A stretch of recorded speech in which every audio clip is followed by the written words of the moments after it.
All right, welcome to my talk, Making oRAT Go. So today we're going to be looking at analyzing a very interesting piece of Mac malware.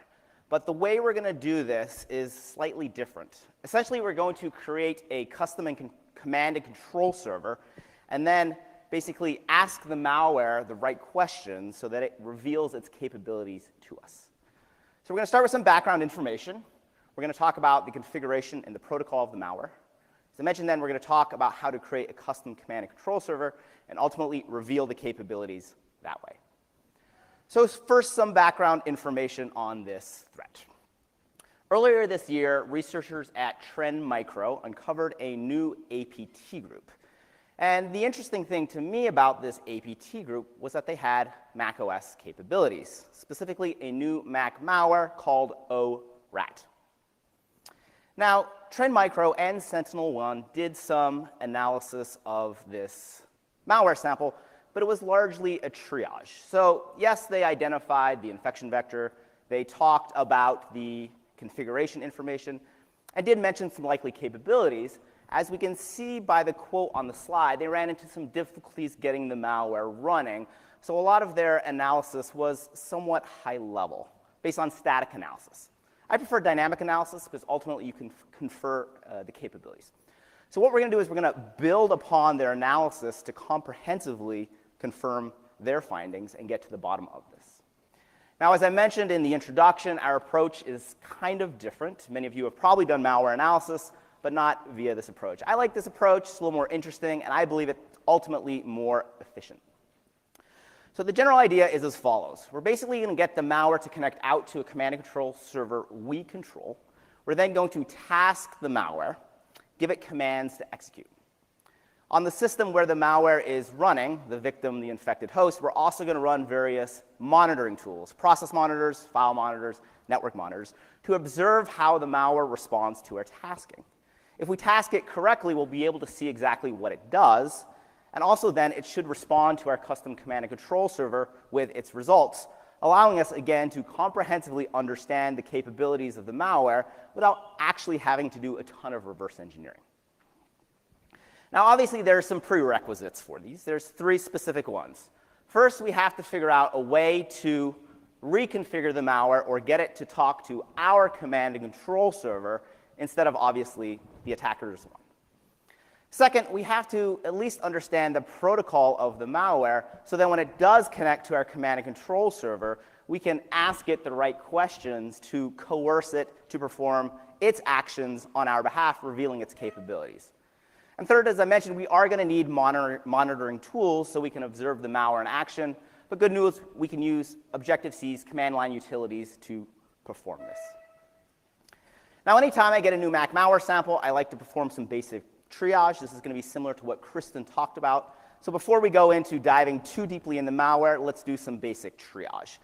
We want to figure out things like its file type, code signing information, and also run the strings utility to see if anything interesting pops out. Running the file command, we can see it's a mock-o binary. This is important to know because a lot of static and dynamic analysis tools are file type specific. If this malware was a compiled Python script, we would end up using different analysis tools. In terms of the strings, there's really not too much, except for the fact that the malware does appear to be packed by UPX. When an item is packed, the UPX strings are added into its strings. And finally, using what's your sign, we can see that this item is unsigned. So TLDR, we have a packed 64-bit mock-o binary.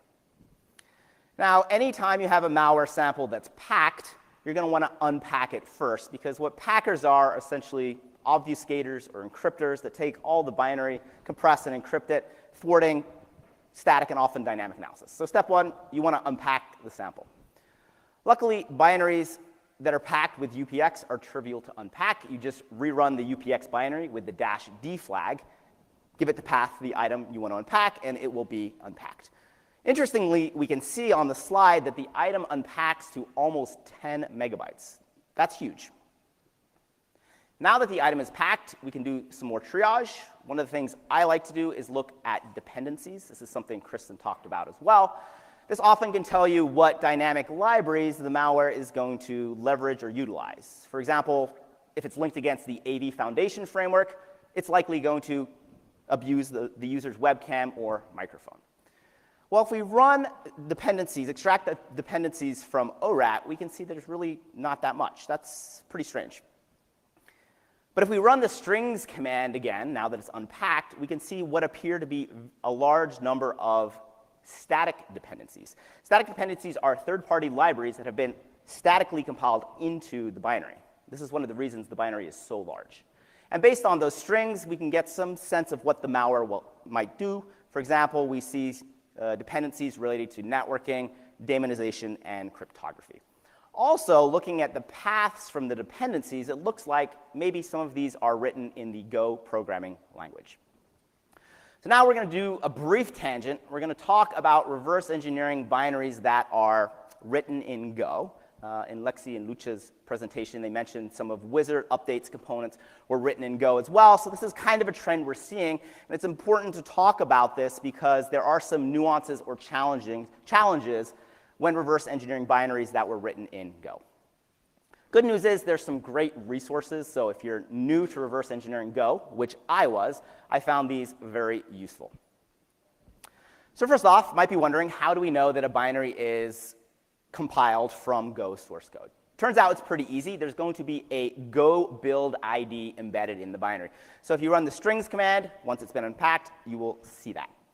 Also, if you throw the binary in a disassembler or decompiler, you will see that near its entry point, it calls into various Go runtime bootstrap functions.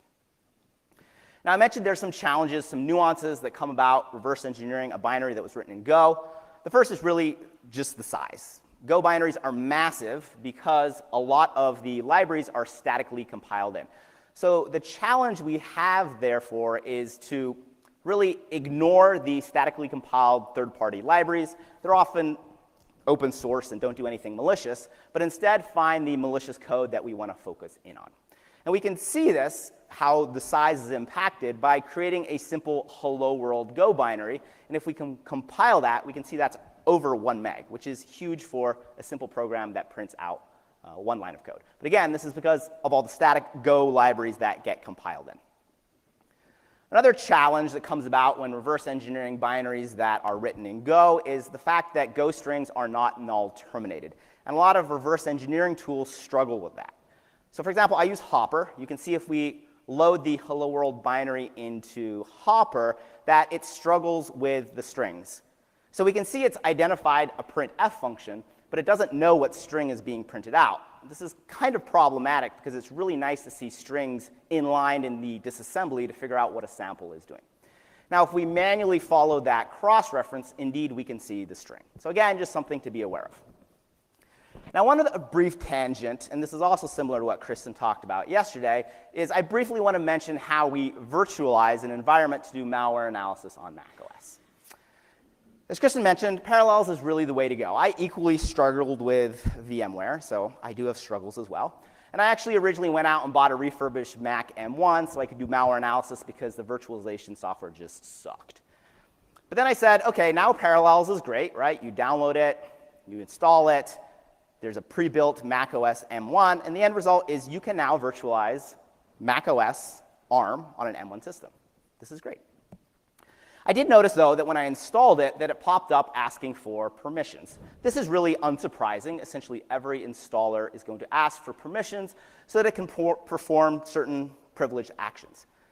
If you know me, though, I really like looking at installers because people often get it wrong. So I decided to take a quick peek at what Parallels was using, and I noticed something interesting. So behind the scenes, when you double-click on the installer application, it downloads a second disk image from the internet, which is the latest version of Parallels, and then this is what gets installed. So if we run a process monitor, we can see that once the user has authenticated, various binaries are now executed with root privileges. This makes sense. The installer needs to have certain privileges to perform its actions. Unfortunately, or interestingly, these binaries are owned by the user, which means we might be able to tamper with them. But unfortunately, it's written or executed from a read-only disk image, so this appears safe. Right? No, not at all. So here's a 0-day that affects the latest version of Parallels. So if you're using Parallels, like myself, be careful. And basically, we can exploit this vulnerability to elevate privileges in 5 simple steps. And this could be abused by a local adversary that wants to elevate their privileges, or by malware that's already on the system that equally wants to gain root. So the first thing it needs to do is it needs to detect the installer mounting that second disk image. Then what it's going to do, it's going to send a sig stop command to the installer to pause the installer. Say, hey, wait, hold on, don't do anything yet. It then goes and remounts that disk image with read-write permissions. It then infects the binaries on that disk image and then tells the installer, OK, continue on. End result, you get a root shell. So I wrote a proof of concept for this last night after the party. It might not work, but I did pray to the demo gods. So what we're going to do here is we're going to start the exploit, and you can see it's waiting for the installer to be run. We're then going to double-click and run the installer. We're going to make sure not to participate in the experience because, I don't know. And we'll see that it found the PID of the process installer. And as the item downloads the disk image, as soon as the installer image goes to mount that, we are going to pause the installer, quickly remount the disk image, although we don't have to rush because, in theory, we're off and running. The installer then is just going to continue on using the disk image. At this point, we haven't tampered anything. We've just remounted the disk image as rewrite. Now, there's a password prompt from the installer. At this point, behind the scenes, we're going to infect the disk image. And then when the user goes ahead and completes the install, you see we get a root shell. And actually, we get another root shell. Hooray. The installer is going to keep going and going to keep giving us lots and lots of root shells. So we're just raining root shells. The installer is going to complete. It's going to launch the VM, none the wiser.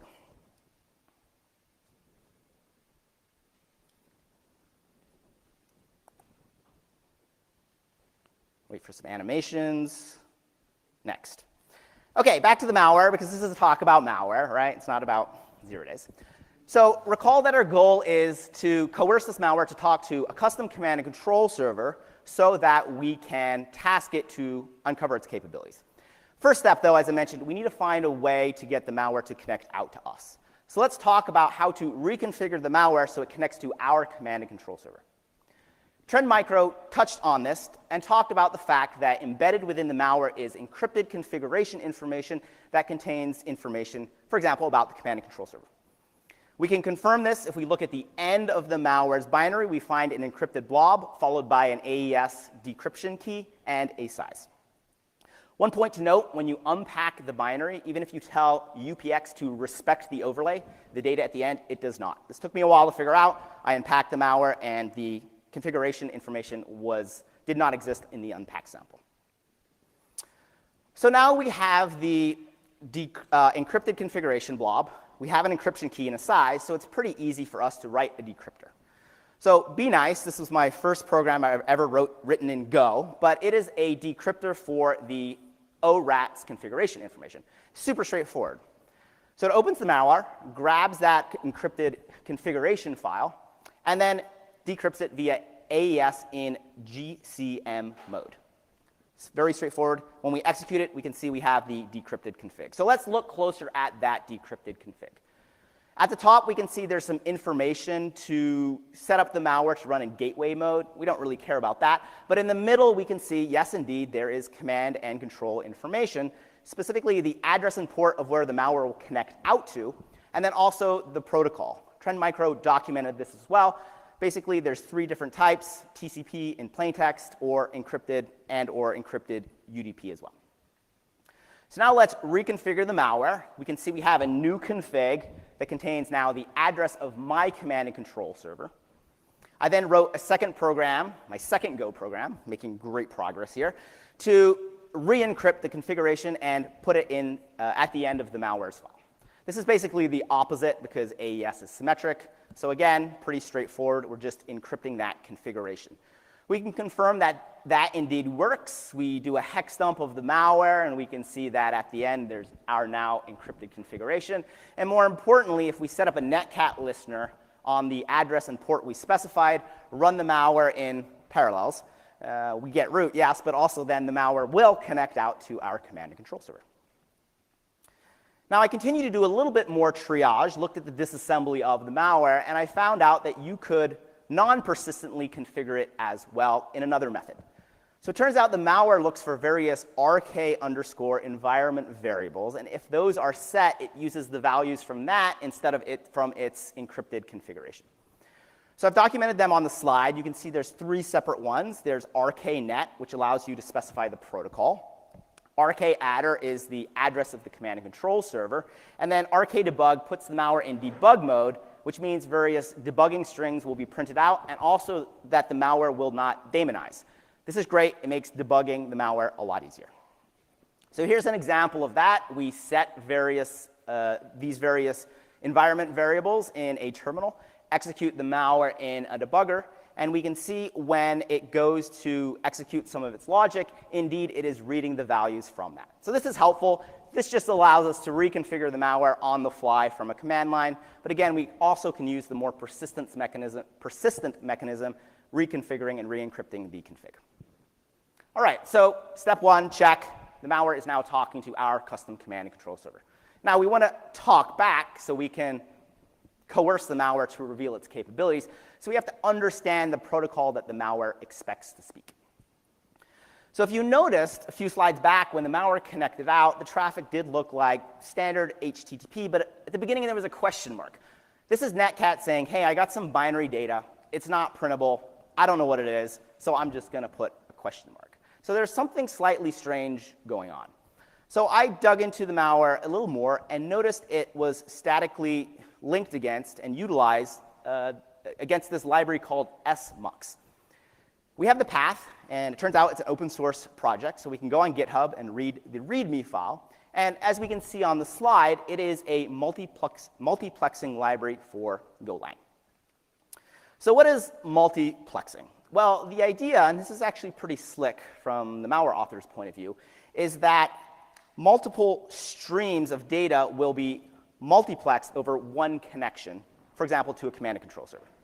So in the middle of the slide, we can see there is one connection from the infected system to our custom command and control server. We'll see, though, there's multiple flows that are all multiplexed into that one connection. So at the end of the day, the malware is only ever just going to have one connection out to a command and control server, but that one connection is going to contain various multiplex streams, for example, command and control tasking, a heartbeat, et cetera, et cetera. Now, this is great from the malware author's point of view. It's a lot more efficient, right? You're not generating a new connection each time you want to send some traffic. You just utilize the one existing one. And also, it's somewhat stealthy. However, this means we are going to have to write a command and control server that is equally multiplexed, because when we get data from the malware, this is going to come in on a multiplex channel. So we're going to have to demultiplex or demux it in order to extract each of the streams and the information that the malware is sending to us. Well, we can also use that smux package, right? It's designed for both clients and servers. So what we're going to now do is write a command and control server that uses the smux package so that it can talk to the malware because everything now will be multiplexed. So again, I know nothing about Go. I was like, how do you even install a Go package? So go on Google. Turns out you type Go install. And this will then download and install the Go package. And then within your code, you just specify an import, and that library is ready to go. So step 2, then, we have to listen and accept for connections. This doesn't have anything yet to do with multiplexing. This is just in Go, how you open a listening socket and accept connections. When we compile and run this, we can see that the malware indeed connects out. We're already doing that via Netcat, so no real progress yet. But now we get into the core of the command and control server, where now we start utilizing some of the smux libraries, APIs, and functions. So first thing we do is we initialize a mux server. We then accept a mux stream, and then we handle the stream. And we can see now when we print it out, we are starting to parse the malware's responses fully. So now the malware is talking to us. We kind of understand the fact that we have to multiplex and demultiplex traffic. But how do we ask the malware to perform its actions, right? We need to figure out how to task that. Well, Trend Micro also touched on this, and they basically said that what happens is the malware starts a local server, on the infected system that actually listens for URL requests from the server and then will act on those. And the parlance in Go terminology, or I guess in web stack technology, I don't understand any of that, is this idea of routers. And routers basically map requests to actions. So a client can make like a GET request to some API endpoint. The router for that will then take that request, extract the API endpoint, and say, OK, you're requesting ABC. I will execute now the method or the code for the ABC API endpoint. So here's kind of an example over that, a conceptual overview. When the request comes from the server, the command and control server, the malware also has a local server listening for these requests. It's going to look up the handler for that request and execute that. So we can look a little closer at this if we reverse engineer the malware, specifically its register route method, and we can see that it does a few things. It first specifies a route handler. This is the API endpoint, the tasking request. Then specifies the route request verb. This can be get or post. Specifies the route request, and then ultimately registers this. In a debugger, we can confirm this in action. And the point of the slide is just to show that now from the command and control server, when we make the appropriate request, the malware locally will access that request, look up the correct handler for that, and invoke that. So it's just kind of a slick way to do tasking processing. We can continue to reverse that register router function to extract all the commands, the routes, the requests we can make to the malware. And we can see that they're all pretty verbose and fairly descriptive. So here's a table and the verbs, and we will see some of them in action. Some of these understandably take parameters, so if we do a little bit more reverse engineering, it's trivial to figure out. So for example, for the port scan command, we can see that it takes a host and a port. So now we have the ability to task the malware. Maybe, or do we? So we understand the protocol and all the components, but it really took me a while to actually get the request to the malware, and we'll see why in a minute. So if we debug the malware, we can see that it calls the start server method, and this is the standard echo server. So I said, OK, well, there probably should be a listening socket, something that maybe I can connect to send the tasking from the command and control server. But there's no listening sockets, so I was perplexed. Well, the answer, of course, goes back to the fact that the malware multiplexes everything. So even though it starts up a local server to listen for tasking, that's not going to generate a new listening socket or a new connection. That instead is going to be tied to the existing multiplexed session or streams, and then tasking has to come over that.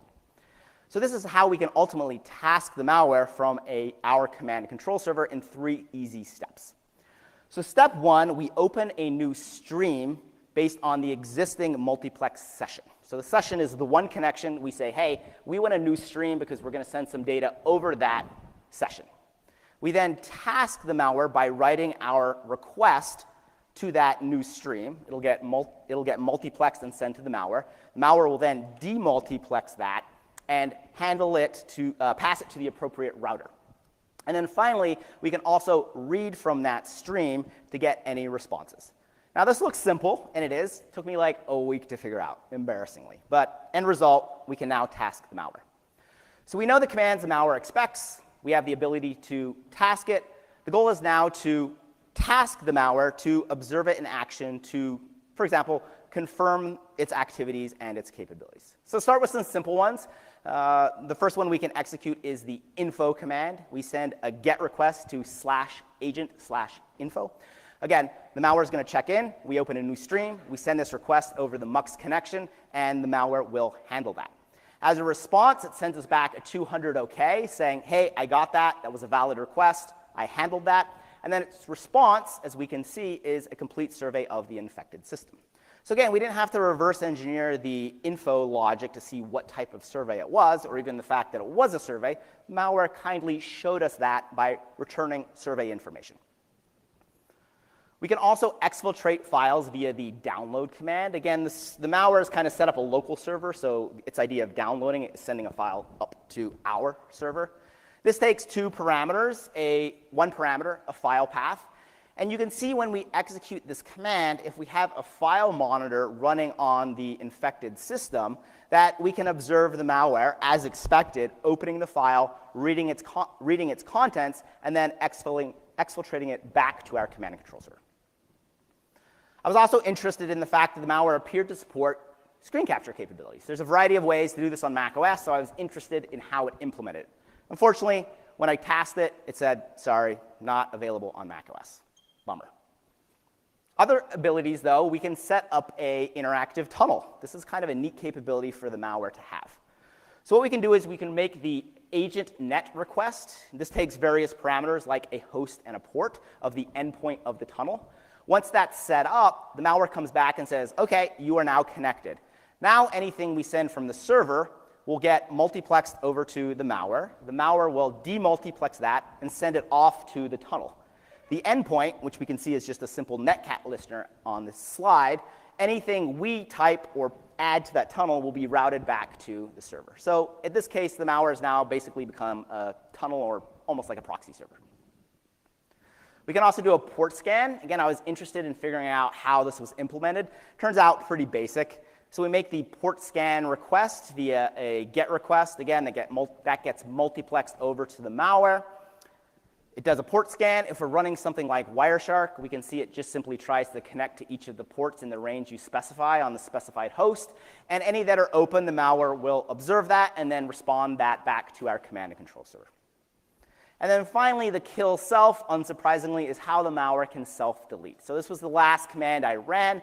And we can see that via a file and process monitor, the malware will fully self-delete. In the file monitor, we can see the malware, once it receives this command, will unlink or remove itself. And then in the process monitor, we can see that the malware's process will exit. And of course, on the server side, on our command and control server, the socket connection will be closed, and we get an error message saying that the client has disconnected. OK, so let's wrap this all up. 3 takeaways. First, I think it's really important to study APT Group's malware, because this gives us really good insight into the capabilities, the approaches, the sophistication, or lack thereof, of advanced or at least persistent adversaries. Also, hopefully, I've illustrated the fact that analyzing malware via custom command and control server can be a pretty efficient approach that allows us to comprehensively analyze a malware sample. Right? So we had to do some initial research on the configuration and the protocol and the tasking. But once we had that, we could simply ask the malware to perform actions, and then via our file monitors, process monitors, and network monitors, see exactly what it was doing. Also coupled with the fact that it kindly sent us back results to our command and control server. And thirdly, I think this is pretty cool, we now have a reconfigurable malware and a compatible command and control server. So imagine this was written by the Russians, the Chinese. If I'm the Americans, I'm taking this and deploying this on targets that might be compromised. And then if that was ever to be found out, I'm not going to get blamed. The original malware authors will. So using this capability also has offensive options, I would say, that really provide a high level of plausible deniability. So that is a wrap. I think we have a few minutes for questions. Again, thank you so much for attending this talk. Sharvo.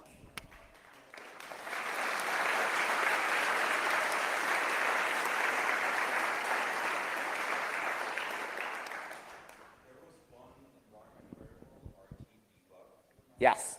Do you know what kind of debug input printed, and does it give any more insight into? Sure.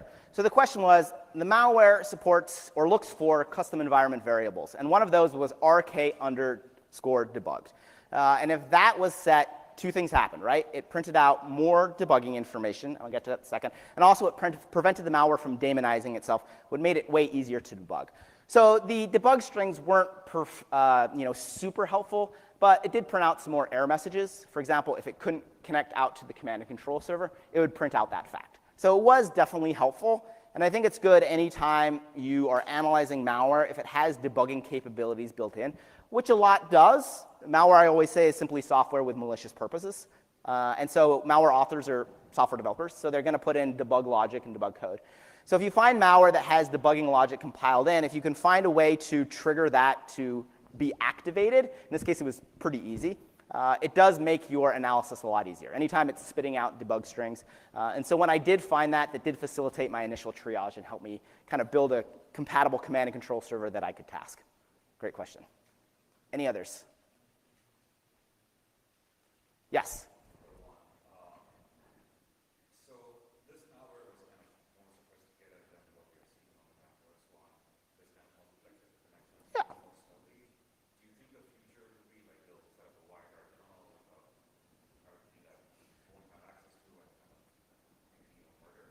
Yeah, great question. So the question was, some of the multiplexing, it's a decently complex feature or, something that's decently sophisticated. At least shows that it was written by a real software engineer. Like, I would never write that, right? And so the question was, do we expect more advancements? Because there's definitely next steps. And I would say yes. I mean, I've spent a lot of time looking at Mac malware, and 5 years ago, it was mostly pretty boring stuff. Now we're seeing adversaries utilize zero-day exploits. The talk earlier from the Google researchers, I mean, that was a pretty sophisticated sample. Well, there's really a lot of tips that the malware authors are leaning into, so I would expect them to see that, and the malware continue to evolve.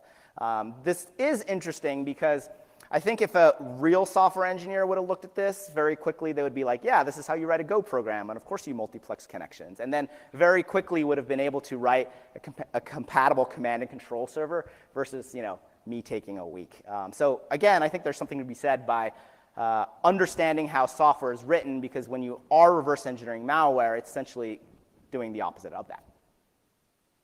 Yes?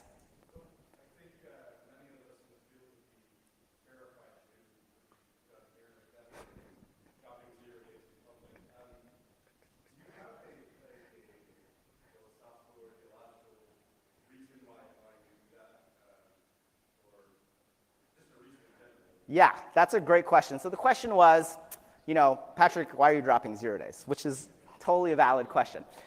For me, I start with, is this going to impact everyday users across the board? And so if it's a local vulnerability, I'm essentially like, no. Because for better or worse, I always judge bugs based on the quality or based on the question, would a three-letter agency like the NSA, where I used to work at, would they use this bug? Would this bug be useful to them? And if the answer to that is yes, it's like, okay, I'm going to go to the vendor and make sure it's fixed. Is the NSA going to use a bug to elevate privileges in parallels? Like, no. Also, the number of users using parallels is very small, and malware would already have to be on the system to elevate that. It's way easier to use, in my opinion, a vulnerability that affects macOS core that would work on every system that could be triggered immediately. So to me, a bug like this, while illustrative, I don't think it has widespread impact. So I don't think it's going to be putting a lot of people at risk. The DEF CON Zoom bug, a little different because that impacted a lot more users. The main issue with that is I had reported bugs to Zoom 8-9 months ago, and it literally took them 3/4 of a year to fix.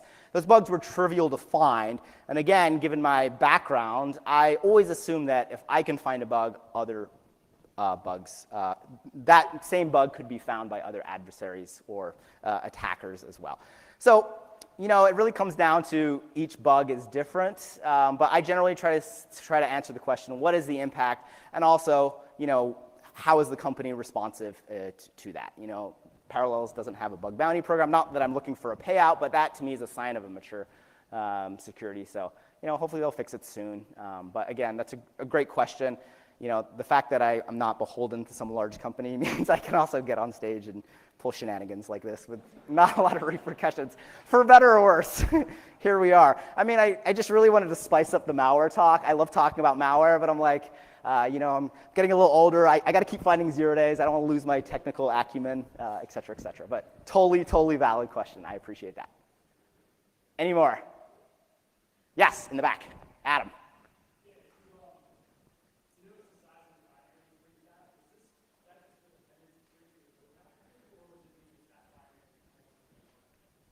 Great question. So the question was the size of the binary, the fact that it was 10 megs.